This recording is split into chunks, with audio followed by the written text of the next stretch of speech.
Assalamualaikum warahmatullahi wabarakatuh. Salam sejahtera untuk kita semua. Semoga kita selalu dalam lindungan Tuhan Yang Maha Esa. Pada pertemuan hari ini, kita akan mempelajari tentang masuknya agama dan kebudayaan Islam ke Indonesia. Kompetensi dasarnya mengenai analisis dan mengolah informasi tentang berbagai teori mengenai proses masuknya agama dan kebudayaan Islam ke Indonesia. Setelah pembelajaran selesai, siswa diharapkan mampu menguraikan proses masuknya agama Islam, kemudian mendeskripsikan jalur persebaran agama Islam ke Indonesia. Islam saat ini menjadi agama mayoritas di Indonesia. Ada beberapa alasan kenapa Islam itu mudah diterima di dalam masyarakat. Ada 3 alasan yang bisa dijabarkan mengenai alasan Islam mudah diterima. Yang pertama, syarat masuk Islam itu mudah. Jadi hanya dengan membaca 2 kalimat syahadat. Kemudian di dalam Islam tidak mengenal sistem kasta sebagaimana di dalam agama Hindu. Sistem kasta sendiri merupakan tingkatan sosial di dalam masyarakat. Nah, sistem kasta sendiri itu berasal dari agama Hindu, sedangkan di agama Islam sendiri semua manusia itu dianggap sama. Jadi kedudukannya sama di mata Tuhan. Kemudian alasan yang ketiga adalah pelaksanaan ibadahnya itu mudah dan juga tidak memerlukan biaya yang besar.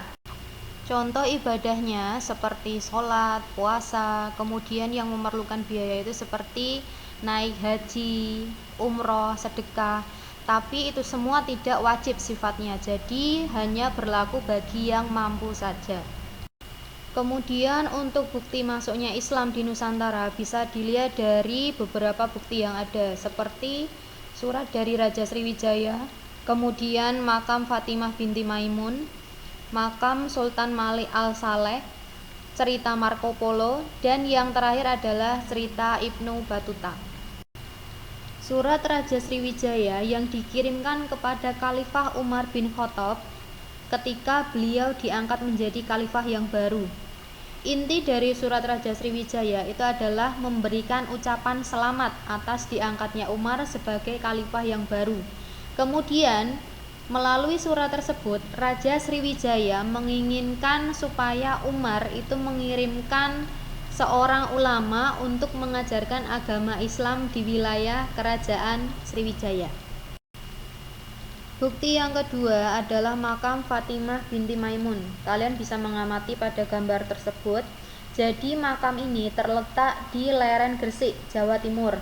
Kemudian di dalam nisannya itu bertuliskan angka 1082 Masehi. Arti dari angka tersebut adalah Islam telah masuk dan berkembang di Nusantara sebelum tahun 1082 Masehi. Makam Fatimah binti Maimun merupakan nisan kubur Islam tertua yang ditemukan di Nusantara. Bukti yang ketiga adalah makam Sultan Malik Al-Saleh. Beliau ini merupakan sultan pertama dari Kesultanan Samudra Pasai. Berdasarkan penemuan makam ini, bisa disimpulkan bahwa Islam telah masuk dan berkembang di daerah Aceh sebelum abad ke-13, sesuai dengan keterangan angka di dalam batu nisan milik Sultan Malik Al-Saleh. Bukti yang keempat adalah cerita dari Marco Polo. Marco Polo ini merupakan penjelajah yang berasal dari Venesia, Italia. Jadi dia ini merupakan orang pertama yang mendokumentasikan perjalanannya. Kemudian pada tahun 1292 Masehi, beliau singgah di Perlak dan juga Aceh. Berdasarkan keterangan yang dikutip dalam buku Imago Mundi, beliau mengatakan bahwa pada abad ke-9, Islam sudah berkembang di Sumatera bagian utara dan juga Islam telah berkembang pesat di wilayah Jawa. Bukti yang kelima adalah cerita dari Ibnu Battuta. Beliau berasal dari wilayah Maroko. Pada tahun 1346, beliau berkunjung ke wilayah Kesultanan Samudra Pasai. Jadi Ibnu Battuta ini menceritakan bahwa Sultan Samudra Pasai sangat baik terhadap ulama dan juga rakyatnya. Kemudian Samudra Pasai juga merupakan kesultanan yang sangat maju. Selain ditemukannya beberapa bukti mengenai masuknya Islam ke wilayah Nusantara, ada beberapa teori mengenai masuknya Islam ke Nusantara. Jadi teori ini ada 3. Yang pertama adalah teori Gujarat, kemudian yang kedua teori Mekah atau teori Arab, kemudian yang ketiga adalah teori Persia. Masing-masing teori memiliki pengertiannya sendiri-sendiri. Yang pertama adalah teori Gujarat. Berdasarkan teori ini, agama Islam yang ada di Indonesia itu berasal dari wilayah Gujarat, India, yang dibawa oleh para pedagang pada abad ke-13. Bukti dari teori Gujarat adalah ditemukannya batu nisan Malik al-Saleh dan juga catatan Marco Polo. Kemudian teori yang kedua adalah teori Mekah. Pengertiannya, Islam masuk ke Nusantara dibawa oleh pedagang dari Arab pada abad ke-7. Ada beberapa bukti yang mendukung kebenaran dari teori Arab, seperti adanya pemukiman Islam, kemudian ditemukannya batu nisan Fatimah binti Maimun, ditemukannya pemakaman Islam di wilayah Troloyo, Trowulan, Jawa Timur. Kemudian bukti yang keempat adalah persamaan mazhab masyarakat Samudra Pasai dengan Arab dan juga Mesir, yakni mazhab Syafi'i. Teori yang ketiga adalah teori Persia. Pengertian dari teori ini adalah agama Islam dibawa oleh para pedagang dari Persia sekitar abad ke-13. Bukti dari teori Persia itu ada persamaan budaya dalam upacara untuk memperingati kematian Imam Husain yang merupakan cucu dari Nabi Muhammad SAW. Di daerah Bengkulu dilaksanakan sebuah upacara namanya Tabot atau Tabuik setiap tanggal 10 Muharram. Kemudian bukti yang kedua adanya persamaan ajaran Sufi yang dianut oleh Syekh Siti Jenar dan juga Sufi dari Iran. Berdasarkan ketiga teori tersebut, dapat disimpulkan bahwa agama Islam masuk ke wilayah Nusantara dibawa oleh golongan pedagang, ada yang dari Arab, Persia maupun yang dari Gujarat. Nah, kemudian untuk agama Islam sendiri itu sudah dibawa sejak abad ke-7, jadi sudah mulai masuk ke Indonesia itu sejak abad ke-7, tapi baru berkembang pesat pada abad ke-13. Setelah agama Islam itu masuk ke wilayah Nusantara, kemudian agama Islam ini akan disebarkan ke berbagai wilayah melalui beberapa saluran maupun jalur. Di dalam jalur persebaran Islam itu ada 6.